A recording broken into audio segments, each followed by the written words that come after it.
जहां तक नदीम साहब की बातों का ताल्लुक है, तो मैंने तो पहले कहा कि मेरे लिए ये बड़े काबिले एहतराम है और मैंने एक नाम इनकी वजह से ही नहीं लिया था कि इनको तकलीफ होगी। अच्छा। हमें भी होती है जब हमारी सियासी क्यादत को पर्सन स्पेसिफिक, ये अभी बात कर रहे थे ना, तो नाम ले ले के कहते थे कि फलां चोर फलां चोर। लेकिन हम उस वक्त भी इन्हें कहते थे कि ये ना करो, अल्लाह की लाठी बेआवाज होती है। आज आप देख लें, 190 मिलियन पाउंड का जो केस है वो पर्सन स्पेसिफिक ही है, वो सर एक वो आदमी कादिर के नाम यूनिवर्सिटी से है, ही है। अल या उसके कादिर ट्रस्ट यूनिवर्सिटी है साहब। मेरी 190 मिलियन पाउंड या नहीं मुर्शिद नहीं नहीं हाथ नहीं, छोड़ उस के दस देखे बदस्तक ना, आज अलकायदा से ट्रस्ट को कोई अल कादिर कोई ट्रस्ट फरिश्ते नहीं एक चला इस्लामिक रहे। मेरी यूनिवर्सिटी है। बात अब देखे, कुरैश साहब, आप ऐसा ना करें, ऐसा ना करें, इस्लाम को ना बेचें आप इस्लाम को बेच बेच के और इस्लामिक टच दे दे के आपने मुल्क को इस जगह पहुंचा दिया है। अब मुझे बात करने दे।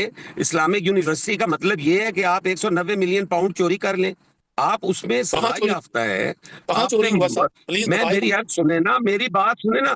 मैं आपकी वक्त खामोशी से वक्त बात वक्त। सुनता रहा हूं। हम्म। मैं आपको आज भी सर मैं मशवरा खामोश दे हूँ, रहा हूं कि सर मैं खामोश ये खामोश। नाम लेकर बात करना राइट। ये अच्छा, मुनासिब बिल्कुल नहीं है। सॉरी। गुजारिश करने वाली है, नहीं नहीं, अगर वो गुजारिश कोई वाली चीज नहीं है मान हसन ले साहब, क्योंकि आपसे बसदे एहतराम। आप लोग जो चीजें आपने मनवानी होती हैं, जैसे वो नहरों का मसला था आपने मनवा लिया, 18वीं तरमीम पे मसला था, 27वीं तरमीम के उसके ना छेड़ा जाए, वो मनवा लिया आपने। जो चीजें आपने मनवानी होती हैं आप मनवा लेते हैं नहीं, उनसे।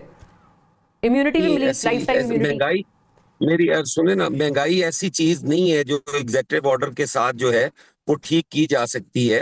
हम्म। नदीम कुरैशी साहब को भी इस चीज का पता है कि जो उनके 4 साल हुकूमत थी उसमें ऐसे फैसले किए गए, अनपॉपुलर फैसले किए गए। फिर उस वक्त जो करप्शन के स्कैंडल्स आए, आपको पता होगा वो कियानी साहब के हवाले से एक बहुत बड़ा स्कैंडल आया था दवाइयों का। आमिर और क्या नहीं। फिर उसके अलावा आमिर कियानी साहब के वक्त में, और फिर उसके बाद चीनी स्कैंडल भी आपके सामने एक आया था, शुगर वो तो माफिया के अभी भी आ हवाले रहे हैं से। वैसे। फिर आप लोगों उसके ने वैसे काफी शोर भी अ, डाला हुआ है उस पे।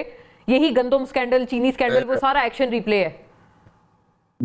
जी, मैं अर्ज कर रहा हूँ ना जी, तो इस किस्म के जो वो उस वक्त के जो फैसले थे, और फिर जिस तरह से करप्शन, उस्मान बुजदार जैसी शख्सियत जो पंजाब के अंदर बैठी हुई थी, फरा गोगी साहिबा थी, तो ये सारी चीजें जो थी, मैं एक नाम नहीं ले रहा, और ये राइट। नहीं अच्छा है कि हसन मैंने साहब, कोई मिस किया।